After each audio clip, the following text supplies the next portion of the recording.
you know, at the end of the Cold War, one of the deals that went about before Warsaw was disbanded was that Ukraine would sort of stay a neutral ground that wouldn't be put into the NATO camp.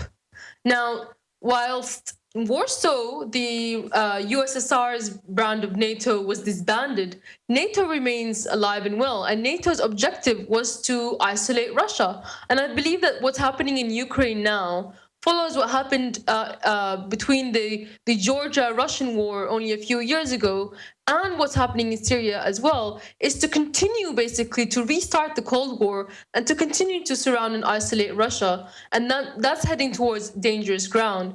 What happened in Maidan was basically a colored revolution, whether or not the government that was overthrown was an oligarchy. It was democratically elected, but whether or not the governments in Ukraine were an oligarchy, which I'm sure they were, a lot of what happened was another oligarch was put into power. But in the meantime, they created so much division and problems between the people and disenfranchised the Russian speakers. So it is a direct result of this colored revolution we're seeing happen in Ukraine now. And it just goes to show you that even if the Syrian president had stepped down at the start of 2011, it wouldn't have prevented a civil war. It would have perhaps accelerated the balkanization and the division of Syria. Well, that's right. Fly over Syrian airspace, where it was like that for many years, where the US advised, or the Civil Aviation Authority advised airliners not to fly over Syrian airspace, but somehow it was okay to fly over Ukrainian airspace. And that's because, the responsibility is not over on their heads.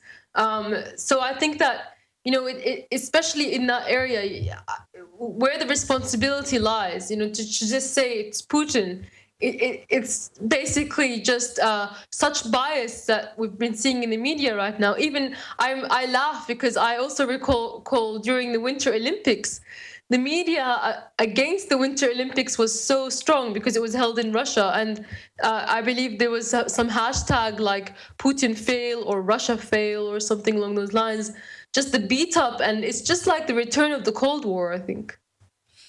But this time, we act more like the old Soviets than Russia does. It's really freaking the military out right now. Let's go to some phone calls.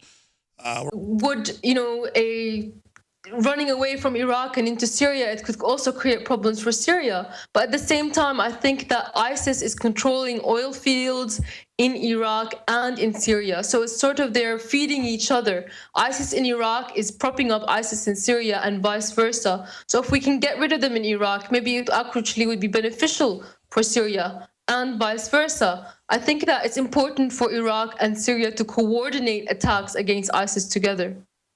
And indeed, they are sitting on a lot of booty. They have taken a lot of oil fields. But I think in order for them to have access to all of those oil fields and all of those weaponry and to achieve these military gains, they would have had to have had a strong backer and a lot of money coming in from a state for them to achieve this. All right, sir. Good to hear from you. Thank you. Let's talk. That's true. I think China's still buying from Russia. I think the Russians might be buying microchips, though, from a French company called Thales, because the US is still the best at microchips. But I also wanted to correct about Assad being a friend of the West. Bashar al-Assad was actually, this current president was being sort of, the West tried to seduce him in 2000. They set up Gaddafi, too. He invested all their money. He was trying to work with them while they got their people in place. But Assad wouldn't play the same ball.